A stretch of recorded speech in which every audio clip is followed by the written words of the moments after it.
Do it. Good evening, everyone. Let's do it. Not very good. Good evening, everyone. Tonight's topic is called Of Angels and Men, Can Man Rise Higher Than Angels? So I want to start off with a simple question. Do you think angels are higher than people? When we say higher, more spiritual entities. Now again, we have to understand what angels are. Angels are spiritual entities. They're not some sort of, guardian angels or any different type of things that we may conjure, or something that has got to do with the zodiac and stuff like that. We only have to look at the Torah to see in Yeshayahu. In chapter 6, verse 2, there, the Yeshayahu speaks about a vision, that God came to him, he saw a vision. And in this vision, he saw the throne of God, and the commentaries explain what is it that exactly that he saw. You cannot see God. He saw the effects of God in the world. We can perceive. And when he saw in his mind's eye, it was revealed to him a particular perception of godliness. And what is it that he saw? He saw the way God governs the world. And part of the system of which God governs the world, he saw angels, Seraphim, fiery angels. And there it says, Seraphim omdim im allo. And Seraphim, there are these angels, these fiery angels, are standing there, ready to do God's bidding, so to speak, these spiritual entities in the manifestation of God's control in the world. Which means that angels have an intimate relationship with God, exercising his control, his blessings, whatever it is in the world.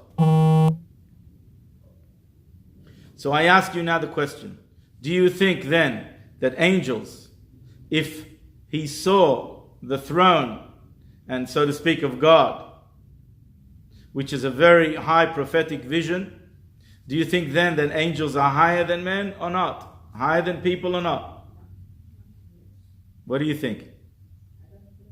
You don't think so. Why? We have a choice. They don't have free choice. Okay. The truth is, as it says, Bereshit bara Elohim et hashamayim v'et haaretz, when God created the heavens and the earth, the word et is an inclusive word, which means to include everything in the heavens and everything in the earth. When God created the heavens, means to say the heavens and everything in it, the earth and everything in it. What is included in the heavens? All the celestial, spiritual beings, they are part and parcel of God's creativity, God's creative energy. They are part of creation. The only thing is they are, so to speak, called in the heavens. They exist on a total different level of consciousness. They exist on a total different plane. Not in a plane that we exist, not in a manner by which we need to eat, drink, sleep, and do all of the functions. They are not prone to the errors of man and the deficiencies and the weaknesses of men. Now I'll ask a question again. Are angels higher than men or lower than men? Higher than men. Sally's still holding strong. She says no. Okay. Let us be clear. Do any of us here perceive godliness in a manner by which we perceive the spirit, the physical? No. To perceive godliness, to see godliness, to perceive godliness, that is extremely difficult with fleshy human eyes and a physical body. We naturally relate to and understand the physical. The mind can relate to spiritual concept, but it takes hard work and effort and toil and a lot of meditation. This isn't so the case with the angels. Their perception of godliness is very high indeed. Their perception of godliness is great to the extent that depending on the level that they are, Maimonides explains that there are different heavens or different levels of spirituality, different levels of heavens, and thus there are different angels. And in each level there are different types of angels. What does it mean? It means to say that there are different spiritual entities or energies that perceive godliness on their level. The greater their perception, the greater their nullification before God. The greater their nullification before God, the greater their perception.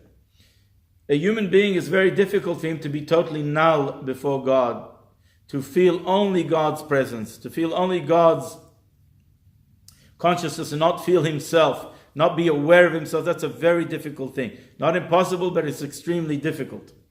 There's what's called bitul hayesh ubitul hametziut. There's what's called bitul hayesh, means to say nullifying the ego. That every single human being can achieve. Very difficult, but nullifying the ego means I nullify myself before God. All my wills, all my desires are the desire before God. I don't have my own will and passion. I nullify it. And then there's bitul hametziut, which means to say that one doesn't feel his existence at all. There is no entity that loves God, so to speak. There's no entity that nullifies themselves before God. That entity becomes part with God, that he loses his identity, so to speak. This is the level of the highest tzaddikim. On this plane, at least, on this level, the angels are higher than us. Because their level of nullification before God, in the manner or in the plane that we exist, i.e. in earth, with physical desires and weaknesses and tendencies, and with our free choice,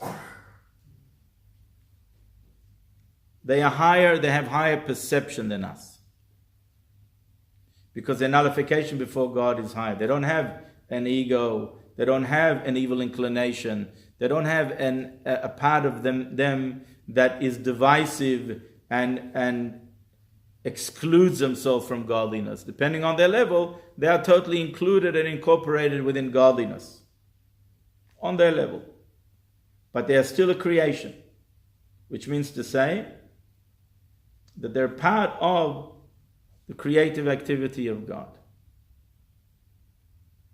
So their perception of godliness is greater than ours simply because they exist on a high plane.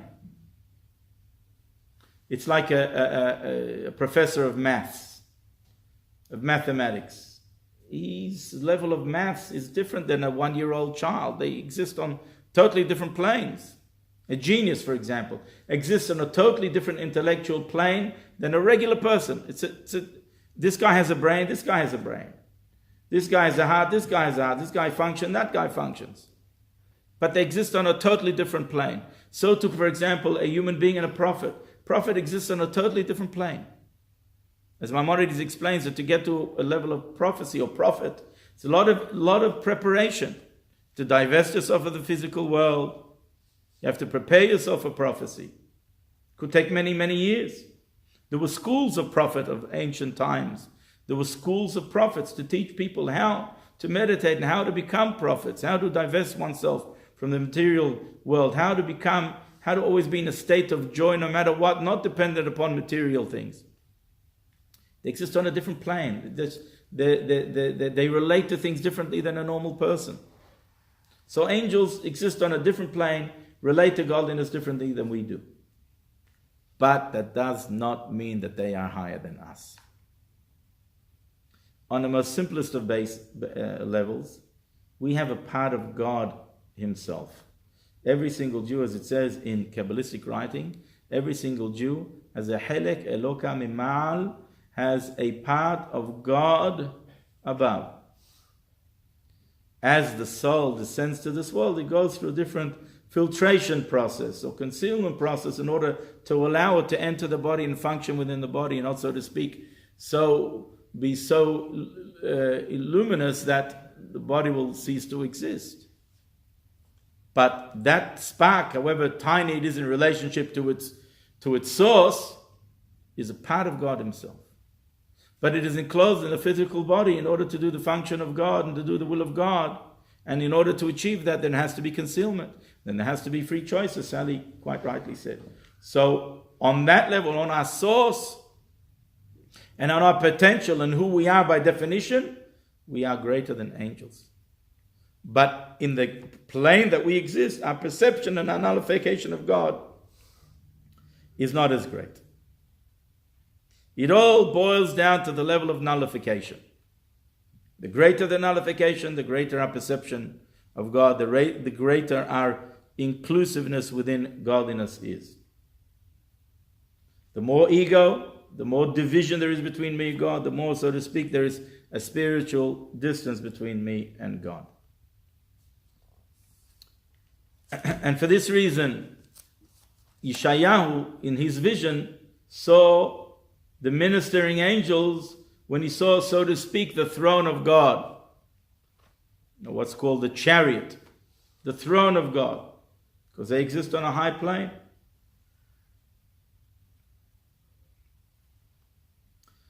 But having said that, it uses the expression Srafim omdim mim'allo. Omdim means they stand. The Gemara tells us that angels have no knees. It's a symbolism, of course. They have no knees. They have no knees. They have no feet, let alone knees. But it's a symbol. What does it mean they have no knees? They have no knees means to say they have no ups and downs. And because of that, because they have no downs, they also don't have any ups. Because they don't have free choice. Because they have no knees, then they really cannot reach the greatest level of nullification before God. For knees, when you bend your knees, when you bow, bowing or bending your knees is a sign of nullification. Which means that they are missing a dimension of nullification that only a soul can achieve. They don't have that. Yes, they don't have ups and downs. But part of that ability to have ups and downs is the ability to be so null before God, even greater than the angels. And thus, when you're null before God, when the soul is null before God, he is included in its source, God Himself. God Himself as God Himself, not God as the creator of the world. Which means to say, again, that the angels are rooted in creation. Souls are rooted in the Creator Himself. As it says in the Torah, "Vayipah ba'apav nishmat hayim," God blew in the nostrils of man the breath of life. It says in Zohar, "Man denafah mitochi anafah." He that blows from his innards. There's a big difference between speech and blowing, as we mentioned on previous occasions on our shiurim. When you speak without much effort. You can go and speak for almost forever. When you blow, it comes from your innards. The angels, the whole world, the heavens, as it says, Bereshit bara Elohim et hashamayim v'et haaretz. God created the heavens and the earth, included all the celestial beings, a part of creation. There are higher beings than a tree, than an animal, than whatever, but nonetheless, are part of creation. It says it clearly. Rashi writes this clearly. The word et hashamayim, the heavens and the earth, includes all of its entities that exist on those planes. So they are part of God's speech, so to speak. It's a lower level than God's innards, and certainly a lower level than God's thought, is it not? Again, quoting quoting Job chapter 19 verse 26, where he says, "Umibesari ahza eloka," from my flesh I will perceive God. If we understand the way we work, we understand the way God works, because we are created in the image, at least a spiritual image of God. And if our mind is greater and more intimate with us than our speech, and our speech is only for other people, I use speech as a mechanism to connect to other people, then I understand and God's thoughts is greater than God's speech. It's more intimate. And therefore when it says, Yisrael ahluch b'machshava, the Jewish people aroused in God's thought, or b'ni bechori Yisrael, or the Jewish people are my firstborn, O Israel, just as a child is aroused and is conceived through the thought of man, so too the soul is conceived, so to speak, through God's thought, which is much more an inner dimension of God. It is much more intimate with God than God's speech. So creation and all of creation, including the higher beings, the celestial beings, are all part of God's speech. The soul is a part of God Himself, more intimate. God's either innards, He blew within His with nostrils the breath of life from His innards, and even deeper, God's thought, so to speak. Therefore, when a soul achieves what it needs to achieve in this world, it nullifies itself before God. Its level of nullification and thus its level of intimacy with God is even greater than the angels. That's why it says that the angels have no knees, because they have no ups and they have no downs. They have no downs, they also have no ups. And again, the concept of knee represents to prostrate oneself before God, to nullify oneself before God. And this, a soul can do so on a greater level because it is a part of God. And thus when it is included in part of God himself, not God as he reflects himself as a creator, which obviously is contracted. That light of God is on a much more contracted level. That helps us then understand what it says in the Torah, that Yelchu mi'hayil el hayil. Tzaddikim, the righteous, the souls, which is V'amech kulam tzaddikim, all the souls of Israel are righteous. Yelchu mi'hayil el hayil, go from strength to strength. Tzaddikim en lahem menucha lo ba'olam hazeh v'lo ba'olam haba. The righteous, the souls, have no peace in this world and in the world to come. Doesn't mean peace, tranquility. It means that they continually are growing from level to level to level to level, continuously. Whereas the angels, what does it describe about the angels? Omdim, they're standing still. When you stand, you're standing still on that level, nowhere else.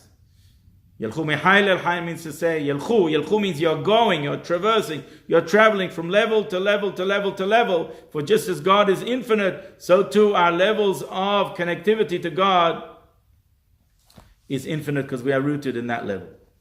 Having made that introduction,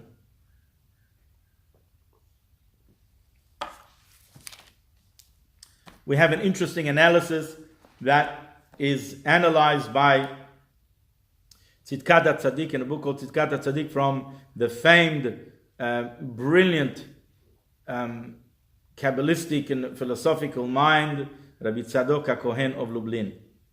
And he draws our attention to the following, where he speaks about, the Torah speaks about Abraham Avinu.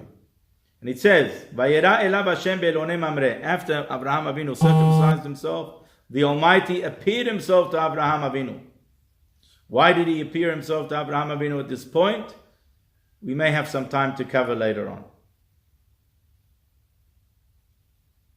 And then it says, Vayisa einav vayad v'hineh shlosha anashim nitzavim alav. And he lifted up his eyes, and behold, he saw three angels standing above him. Three people standing above him. These people, Rashi says, were angels to send to do particular jobs. So what did he see? He saw three people standing above him. Vayad likratam. And he saw them, and he ran towards them to do the mitzvah of hospitality. He ran. Remember, he just had Brit Milah now. It's the third day. The third day is the most painful. Yet he saw guests, wayfarers. He ran to greet them. He ran to show hospitality. And he says, please stay with me. Don't leave me. I'll bring you some water, bring you some bread, lean under the tree. And indeed, that's what he did. And he went and he made a feast for them. And then towards the end of all of this, it says, Vayiten lifnehem, and he gave them all of the food. Vehu omed alehem, and he's standing above them. Tahat ha'etz vayochelu, under the tree, and they are eating. The Midrash Rabbah, makes a very interesting analysis. And the Midrash says, in the beginning of the verse, what does it say? It says, and he sees, behold, he sees three people are standing above him. And then later on it says, and behold, and he gives the food before them, and he's standing above them. Simply meaning, when you sit down and someone's standing up, who's higher? Who's above you? The person standing. When the angels were sitting down, when Abraham fed them, he was standing and attending to their needs. So they were sitting, and who was standing? Abraham. So simply meaning, he was standing. Correct?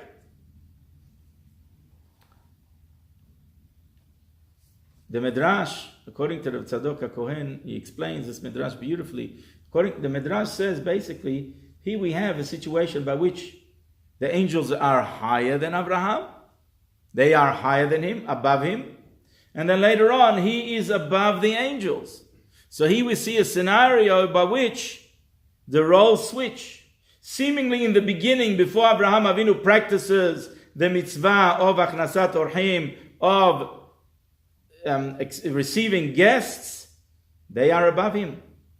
But when he practices the mitzvah with alacrity, with love, and with a passion, he becomes above them. Indeed, he quotes the Zohar, and the Zohar says that our actions, our mitzvot, are defined more so by our love and passion for a mitzvah. What is our attitude towards a mitzvah? The Midrash tells us a very interesting thing. In the merit of Abraham Avinu, welcoming these guests, supplying shade for them, protection for them in the desert, sun, water in the desert, comes at a premium. And bread,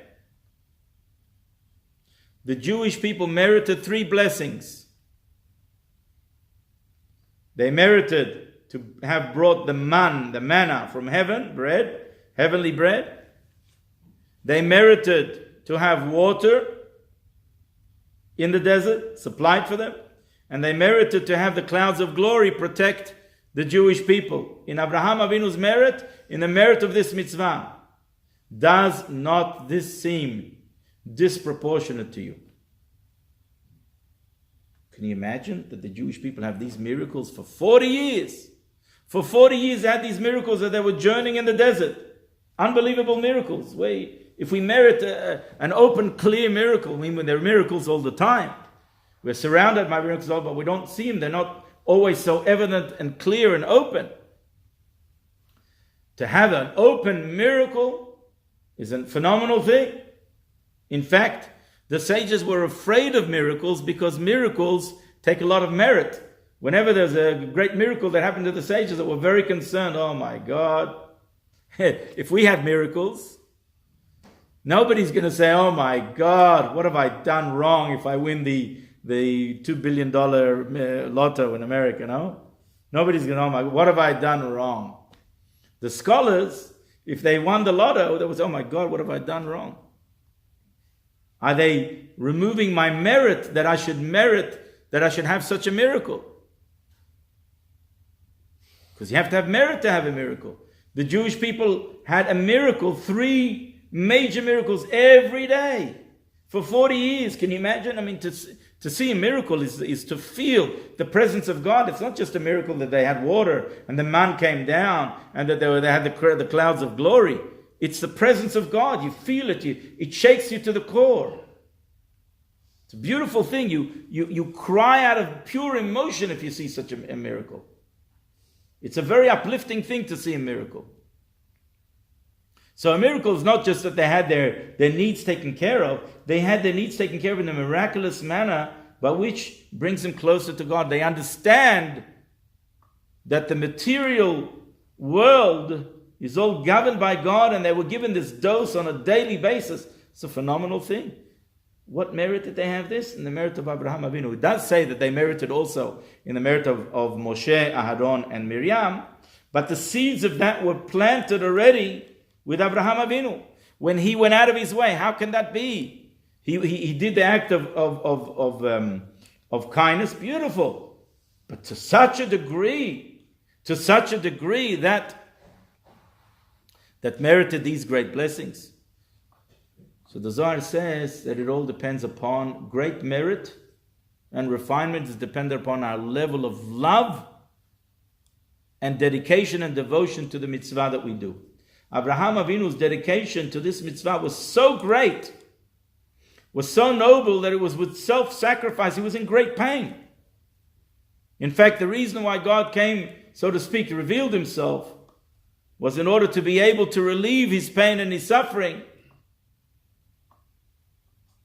Imagine you have a revelation of God that takes away all your pain, all your suffering. You don't feel, you don't see anything but the revelation of God. So although he was at the point of, he fulfilled the mitzvah of Brit Milah, and that is why God came and revealed himself, nonetheless at that point, seemingly the angels were still above him and higher than him. And that's why it says that the angels, and he said, behold, and he sees 3 people above him, Nitzavim alav, standing above him. At that level, yet he did not practice the mitzvah with self-sacrifice. Then he perceived the angels to be above. In other words, their level of connectivity to God was greater than his at that moment. But when he went out of the way with sacrifice and pain and fulfilled the mitzvah with such dedication and such love, he's standing above them. He's above them. What does it mean? It means that, as we mentioned before, on the planes that we exist, the level of perception of the angels are higher. But through the mitzvah, through fulfilling of a mitzvah, even when the soul is enclosed within the physical body that has all of the weaknesses that we mentioned before, despite that and notwithstanding that, and even through the body, we can be in a state, reach a level of a state that is much, much, much, much higher than the angels. We may not feel it, we may not see it now. That revelation will be given to us, will be endowed to us when Mashiach comes, but we certainly achieve it. And that is the difference between the 2 states of where the angels were standing above him, see the Midrash saying seemingly that they are greater than him, higher than him, and then later on when you fulfill the mitzvah with love and dedication, and really it's 2 mitzvot, because the mitzvah Brit Milah,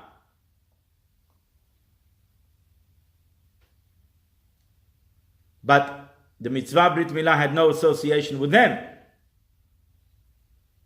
When he fulfilled the mitzvah for them and with them, so to speak, then he was able to reach a high level of which he is standing above them. Interesting. Okay. It is interesting to note that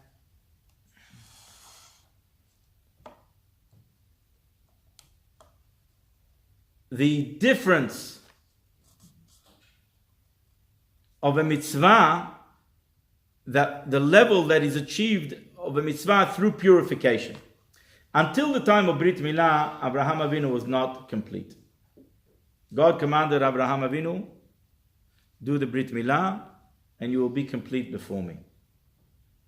You'll be complete. Which means to say that despite Abraham Avinu's great and lofty level prior to the circumcision, and the concept of circumcision is twofold, to remove impurity and to endow us with greater spirituality. It's a twofold thing. Like David HaMelech says, Sur merav v'aseh tov, there's a dispute amongst authorities where the Brit Milah is predominantly, from the main opinions are that of the Rambam, Maimonides, that holds that the concept of Brit Milah circumcision is to remove the foreskin, means to say to remove the attachment to the materialism of the world, the foreskin that covers our heart, covers our eyes, etc. That allows us to be more materially focused. Removing that is the sur merah, the dimension of moving ourselves away from evil. In order to do good, you've got to move yourself away from evil.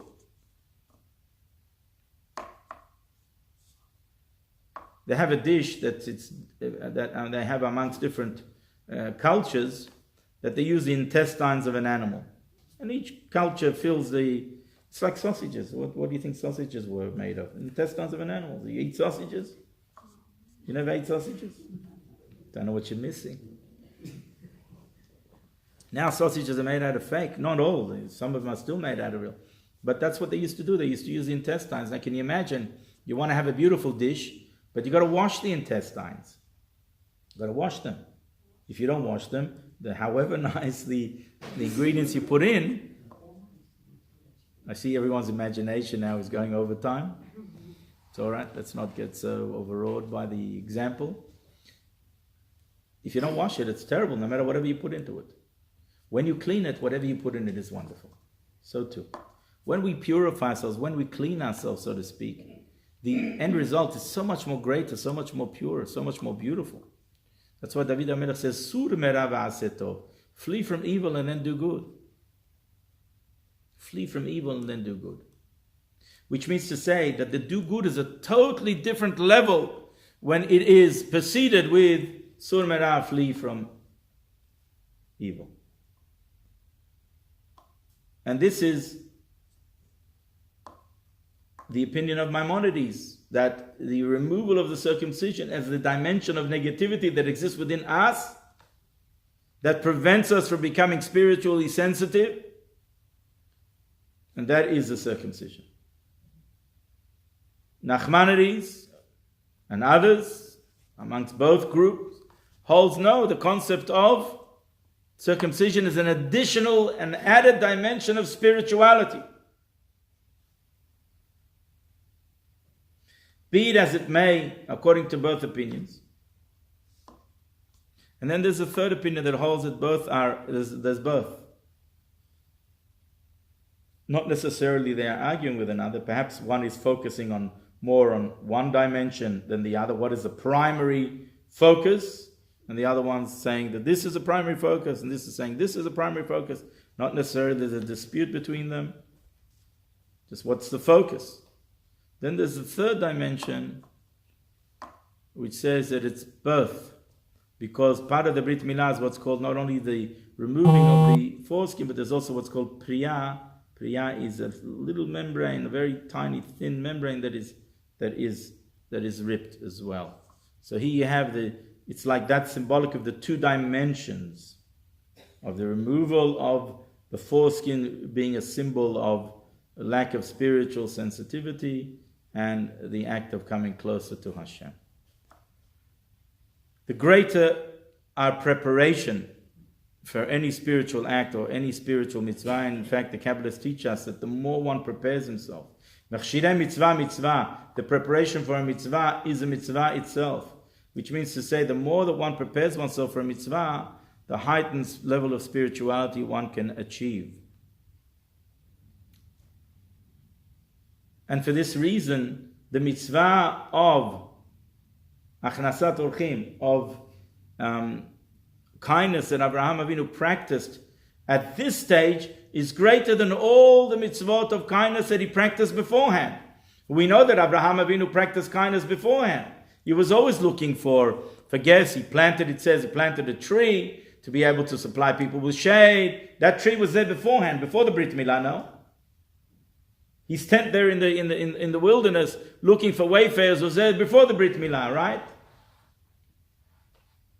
So he practiced kindness. We know this, that Abraham Avinu was the epitome of kindness. Yet the Torah makes a big deal about this act of kindness. Because first it was after the Brit Milah, which means to say it was after the concept of Sur merav va'aseh tov, removing of the impurity and committing yourself to good, preparing yourself for good and then doing good. The good is on a totally different level.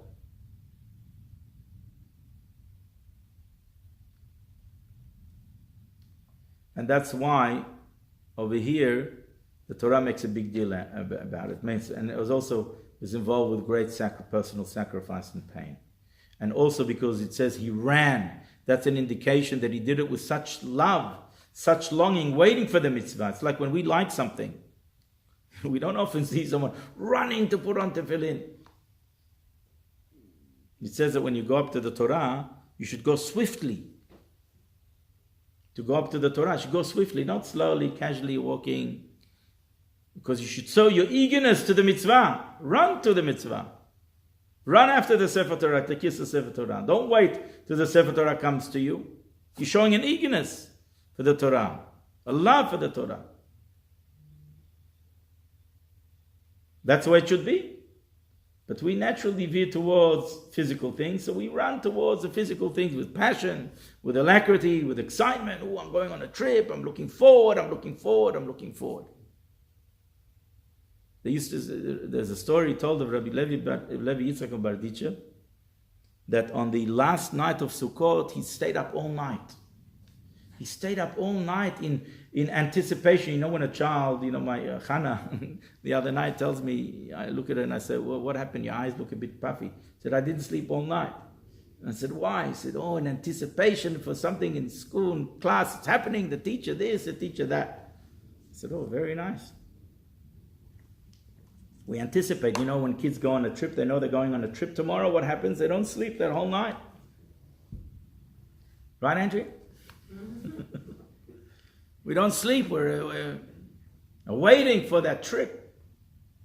Rabbi Levi Yitzchak of Berditchev, after 8 days of not putting on tefillin on the festival of Sukkot, he couldn't sleep.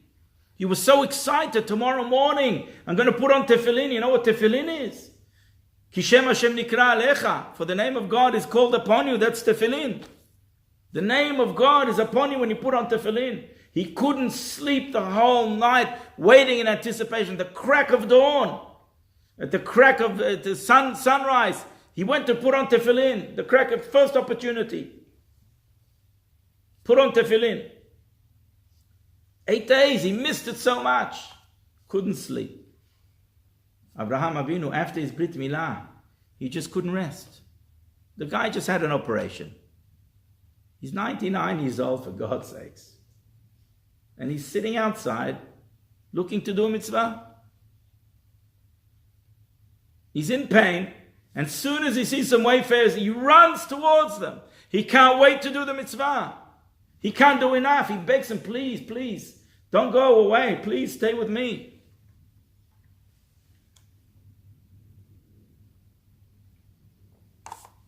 That's due to his preparation. That's due to the Brit Milah. Not to say that he didn't do it beautifully beforehand, he did. But here he did it on a greater level.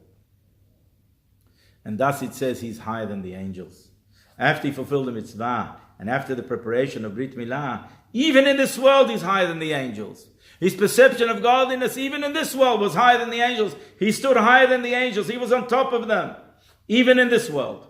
Not in his source, not in his root, not in the way the source of his soul is in heaven, in the highest levels. No, even in this world he was higher than the angels. That is amazing.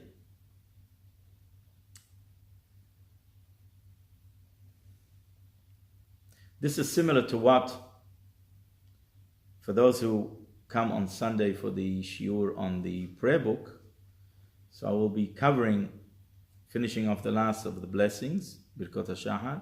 One of the blessings is Roka Haaretz al Hamayim, that God spreads the earth upon the water.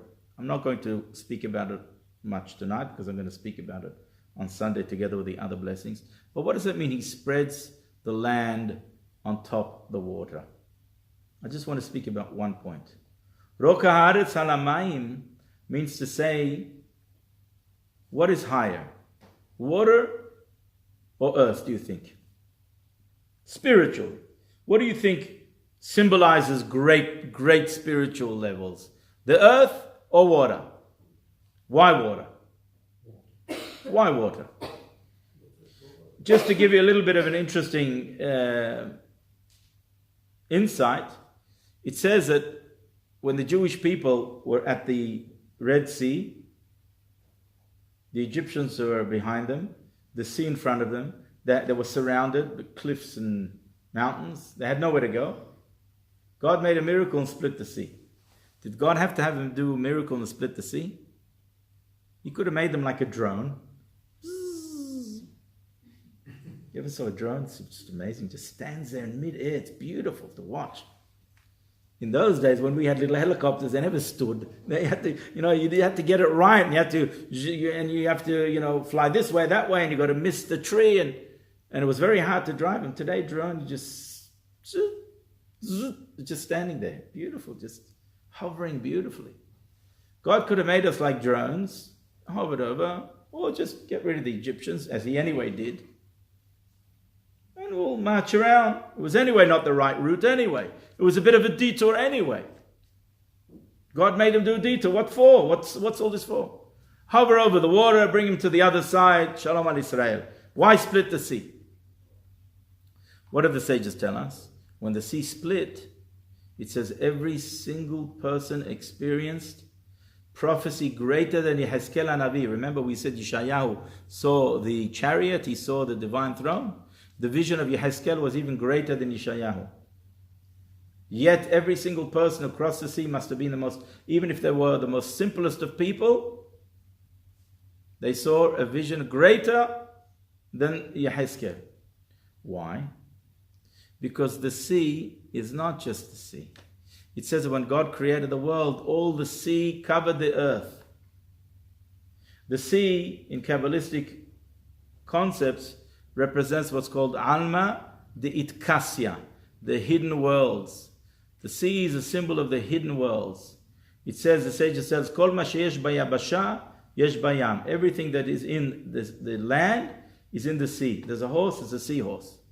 There's a cat, there's a catfish. There's a dog, there's a dogfish. There's trees there. There's this, there's that.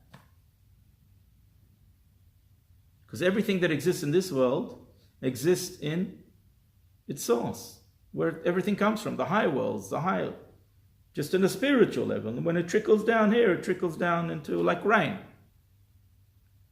Rain, when it trickles down, comes down, hits the ground, and ultimately from that you get the growth of a plant or a tree, whatever. So too, everything starts from divine energy, and it trickles down and it trickles down and it goes through different systems of concealment until it reaches this material world. So everything is rooted in the hidden worlds. The sea is a symbol of that, because all of the earth was contained within the sea. And that's why the sages say whatever is in the sea, whatever is on dry land is in the sea. So it's referred to as Alma Ditkasya, the hidden worlds. This world, the physical world, the material world, the earth, is called Alma Ditgalya, the revealed worlds, because we see exactly what's going on in this world. We don't see what's going on in heavens. I don't know what's going on in heavens. And I don't know what's going on in the sea.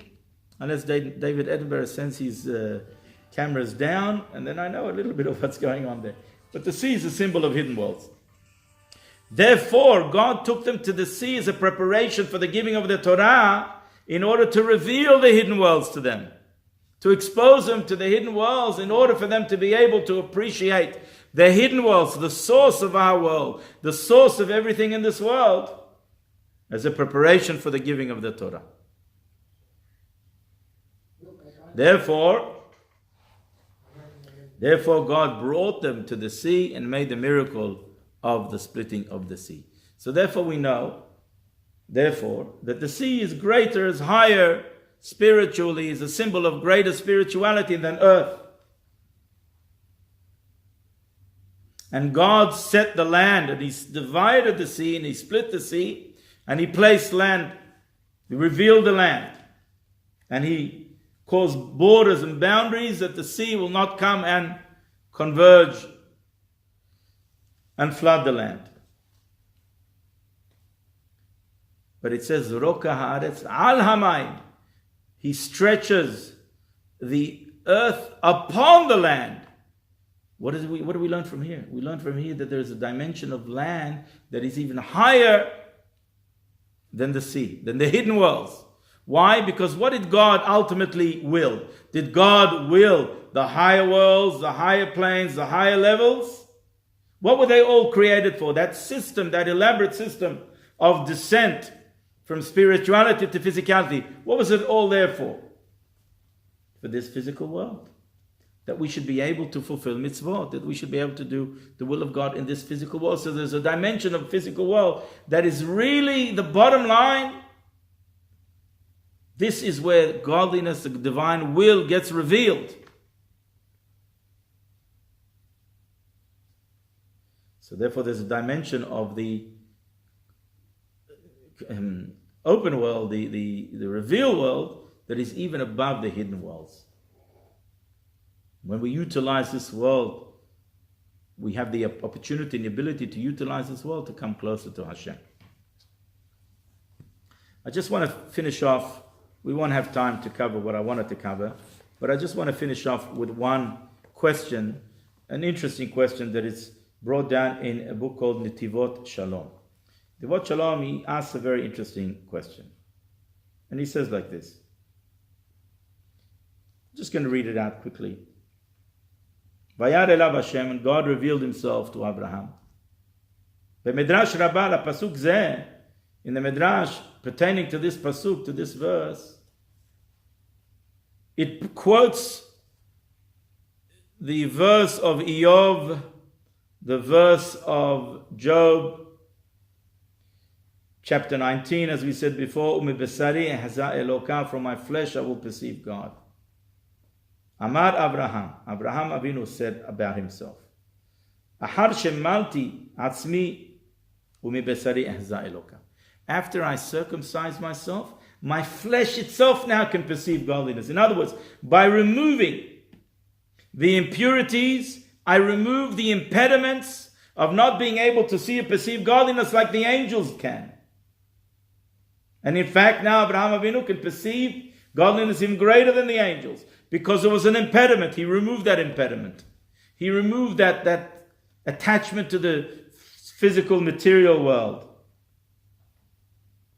Iluleh asiti ken, if it was not for this, listen to what the Midrash says, very interesting thing. Iluleh lo asiti ken, if I did not do this, how would God reveal himself to me? And we know that it says over here that God revealed himself to Abraham Avinu after the Brit Milah, correct? It's a big question here. The commentaries of the Midrash ask a question. But God revealed himself to Abraham Avinu beforehand. God revealed himself to Abraham Avinu when he told him when he was 75 years old, leave your land. God revealed himself to Abraham Avinu when he said, I'll give the land to your sojourn in the land. I will give the land to your children. God revealed himself to Abraham Avinu when he told him to circumcise yourself, and all the promises that were given to Abraham Avinu. God revealed himself to Abraham beforehand. And how is it that Abraham said, if it wasn't for the fact that I circumcised myself,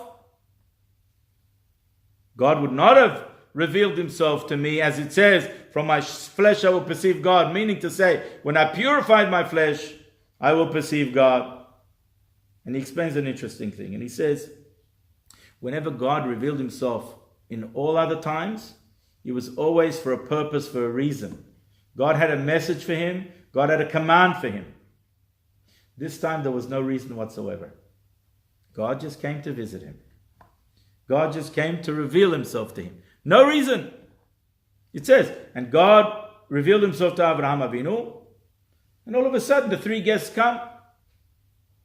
And Abraham Avinu, so to speak, leaves God's presence to attend to this mitzvah that he knows God wants him to do.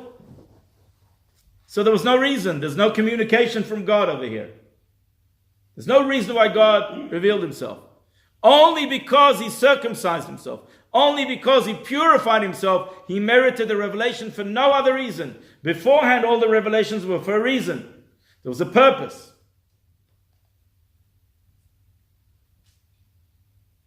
Similarly, in one of my favorite books, Shem Shmuel, and he quotes him, and he says as follows: the Jewish people, when they were leaving Egypt, they also had this attachment to the material and to the limitations of Egypt and all of the impurities. God revealed himself to them. Yes, they had merit, and in that merit they were revealed, but they were not yet totally refined, not yet ready for giving of the Torah. They didn't receive the Torah the next day. They had to go through a process. Nevuchim hem, they are lost. The Torah says that Paro, Nevuchim hem ba'aretz, that Paro was given a message that the Jewish people are wandering around. They don't know where they're going. It's like they're lost. Spiritually, they were lost, so to speak. They weren't yet on the level that they should be. Nevuchim hem ba'aretz, they're lost. They're wandering around. They're groping in the darkness still. They haven't yet reached the light. They weren't yet ready and fitting to receive the divine presence through the giving of the Torah. Of which, when there was the giving of the Torah, the presence of God resided amongst them. They weren't yet ready for that. They had to go through a process of counting 49 days. They had to go through the sea. The sea had to be split. They had to, as a preparation. And even then, even after the giving of the Torah, they erred and they sinned only when they prepared for the Mishkan. They did tshuva. They repented with all of their heart. They desired. They begged for the divine presence to be in their camps, in their midst. Then it says, "V'asu li mikdash v'shachanti betocham." Make for me a sanctuary, and I will dwell within them. Within them, there's only one sanctuary. Why in them plural? B'toch kol ehad ve'ehad, as the sages tell us. As Rav Moshe Alshich says, the Midrash says, in every single one of us, we all of a sudden became fitting for the divine presence to reside. It's a process.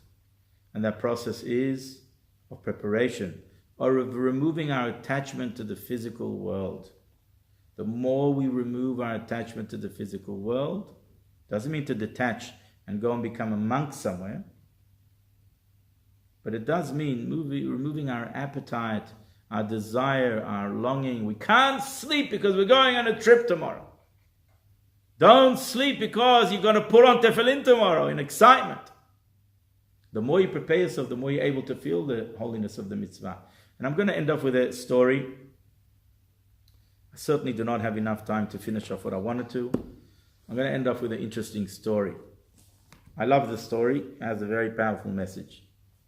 And the story is as follows. One time there was a great rabbi, and this great rabbi, for 70 years, slept on a bench. He never slept on a bed. Never slept on a bed, just on a bench. In the study hall, he would study and study. Not like those people who sleep in the synagogue bench when the rabbi is saying a darush. That's a different level. That's a different level. It's a good level, but it's a different level altogether.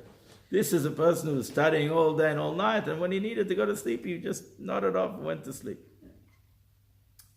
So, before he passed away, he said, I regret sleeping on a bench for all those years. And all of his students who gathered around him in the last moments of life said, why? How can you regret something that you did so good and you disavowed yourself from the materialism of the world? You didn't allow yourself comforts. I'm not suggesting you do this, but not everybody can do this, but he did. And he says, I regret it. And they said, why? He said, because I may have weakened my body and I may have been able to live 1 or 2 more days. And with those 1 or 2 more days or 3 days or a week, I would have been able to put on tefillin. That's so much more worth than sleeping on a bench for 70 years. And then he passed away. And the student says, but to appreciate putting on tefillin with such love and such passion, you need to sleep on a bench for 70 years first. Which means to say that in order to appreciate putting on tefillin, in order to appreciate Rokah ha'aretz al hamayim, that God spreads the earth over the water, which means to say there's a dimension of our earthly existence that is even greater than the water, even greater than the heavens, the hidden worlds. That's when we disavow ourselves from the passions of this world, and we, as the Zohar says, we prepare for the mitzvah, and we do the mitzvah with longing and with love and with passion, then we are Vayamod alehem, and Abraham stood above them, higher than them. We'll stop here. There's a very interesting shiur next week. You're welcome to come. Are there any questions?